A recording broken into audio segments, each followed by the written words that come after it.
Assalamualaikum warahmatullahi wabarakatuh. Oke, hari ini kita akan mempelajari bagian terakhir dari bab vektor, yaitu proyeksi ortogonal. Apa itu proyeksi ortogonal? Nah, kalau kita cermati di sini ada dua kata ya, ada proyeksi dan ortogonal. Proyeksi, misalkan kalian memiliki sebuah proyektor atau di kelas kalian ada proyektor, itu kan dia menampilkan suatu gambar ya, yang dipancarkan ke sebuah layar atau ke sebuah tembok. Nah, proyeksi di vektor juga seperti itu. Dia memproyeksikan suatu titik, garis ataupun vektor. Kemudian ortogonal itu sendiri artinya tegak lurus. Jadi proyeksinya itu diproyeksikan terhadap bidang yang tegak lurus. Khusus dalam hal ini bidangnya itu juga berupa vektor. Nah, seperti apa materinya? Silahkan kalian simak. Untuk materi yang akan dipelajari, itu ada 3 poin yang penting. Kalian pahami masing-masing perbedaannya. Yang pertama, proyeksi vektor, panjang proyeksi vektor, dan yang ketiga, proyeksi skalar. Nah, ketiga ini, khususnya yang proyeksi skalar dan proyeksi vektor, berarti beda ya. Kalau proyeksi vektor berarti jelas hasilnya adalah sebuah vektor. Tapi kalau proyeksi skalar berarti hasilnya skalar atau suatu bilangan. Sedangkan kalau panjang proyeksi ya berarti panjang vektor biasa.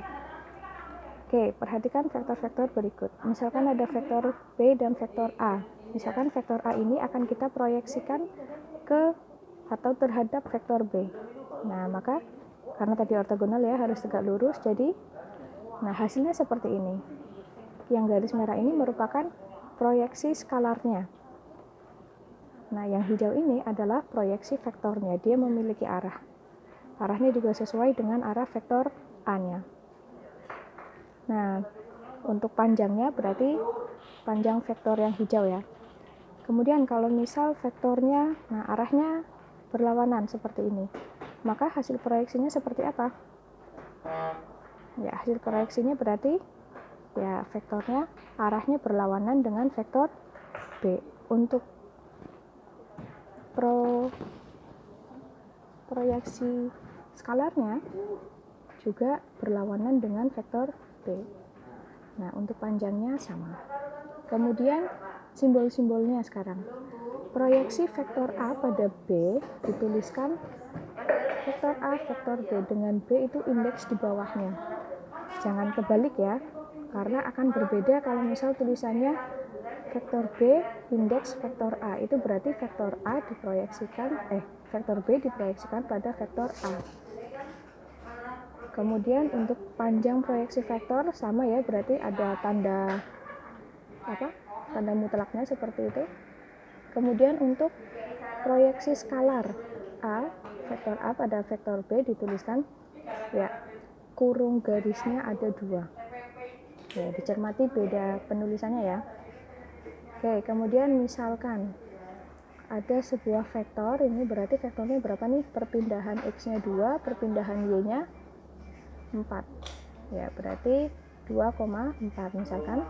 Akan kita proyeksikan terhadap vektor Q.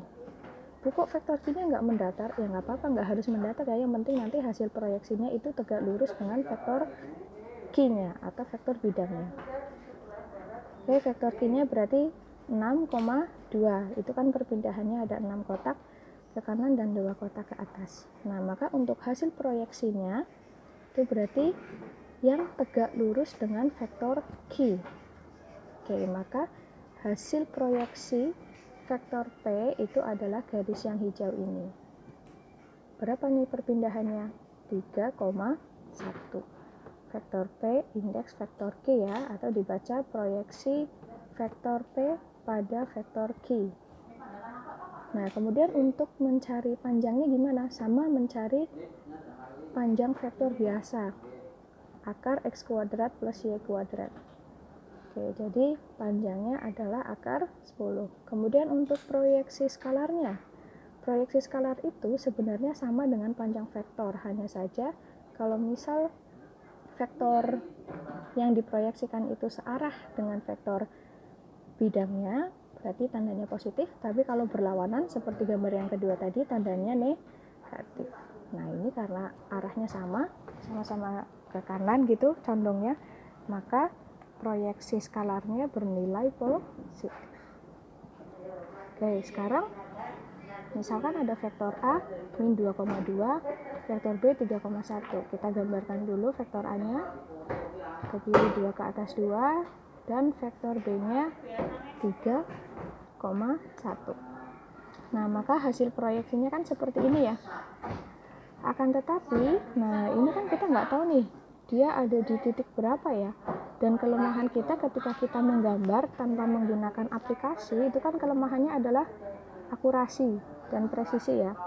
Kadang kita gambarnya nggak pas, sudutnya misal nggak 90 derajat seperti itu. Nah, maka ada rumusnya untuk mencari proyeksi vektornya. Nah, rumusnya adalah A dot B dibagi panjang B dikuadratkan dikali dengan vektor B. Yang A dot B itu kan hasilnya skalar, panjang B juga skalar, berarti nanti hasil skalarnya ini dikalikan dengan vektor B. Itu cara untuk mencari proyeksi vektor. Kemudian untuk mencari proyeksi skalar, beda ya. Untuk mencari proyeksi skalar, rumusnya A dot B dibagi panjang B. Ingat, di sini proyeksi vektor dan proyeksi skalar adalah dua hal yang berbeda. Rumusnya juga berbeda. Nah, sekarang untuk panjang proyeksi vektor, berarti kan ada dua cara ya. Yang pertama, kalau misal proyeksi vektornya diketahui, berarti kita tinggal nyari panjangnya aja biasa, akar x kuadrat plus y kuadrat. Atau karena tadi panjang vektor itu sama dengan proyeksi skalar, maka nilai mutlak dari proyeksi skalar. Karena kalau proyeksi skalar kan tadi memperhatikan arahnya ya, apakah searah dengan vektor bidangnya atau berlawanan. Tapi kalau untuk panjangnya berarti nilai mutlaknya. Oke, contohnya kita selesaikan soal yang tadi. Vektor A min 3,2 diproyeksikan terhadap B 3,1. Oh maaf, tadi contohnya min 2,2 ya. Oke, sekarang kita cari proyeksi vektornya dulu.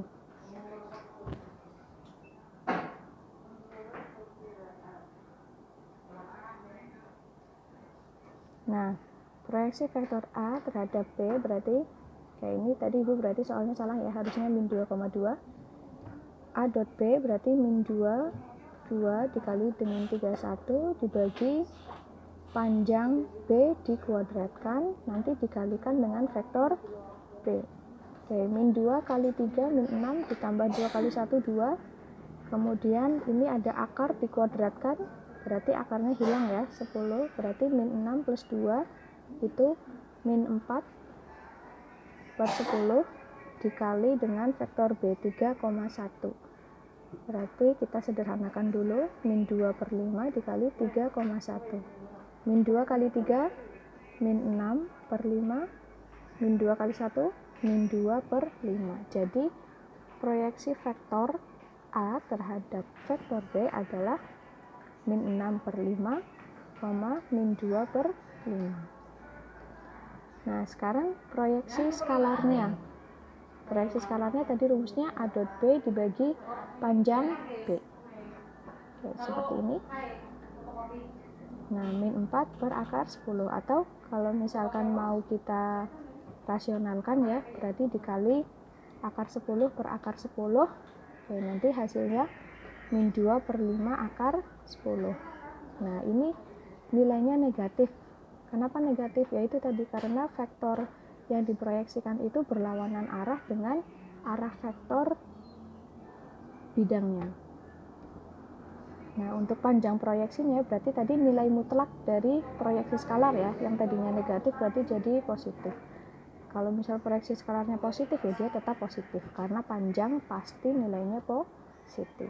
Oke, sekarang kita buktikan dengan yang tadi ya, yang panjang proyeksi kan ada dua cara. Ini cara yang pertama, kemudian cara yang kedua adalah mencari panjang vektor proyeksinya. Oke, berarti panjangnya kan min 6 per 5 dikuadratkan ditambah min 2 per 5 dikuadratkan. Oke, hasilnya karena dikuadratkan berarti jadi positif. Hasilnya akar 40/25, kemudian kita sederhanakan.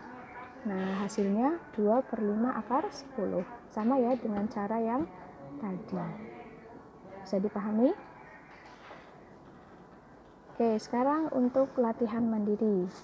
Diketahui vektor A 23,6 dan vektor B 15,3. Tentukan. Oke, di situ ada 4 soal. Kalian perhatikan soal nomor 1 dan soal nomor 2. Sama-sama mencari proyeksi vektor, tapi yang pertama itu proyeksi vektor A pada B, dan yang kedua proyeksi vektor B pada A. Berarti nanti rumusnya berbeda ya. Kalian cermati. Kemudian yang ketiga, proyeksi skalar A pada B, dan yang keempat, panjang proyeksi vektor B pada A.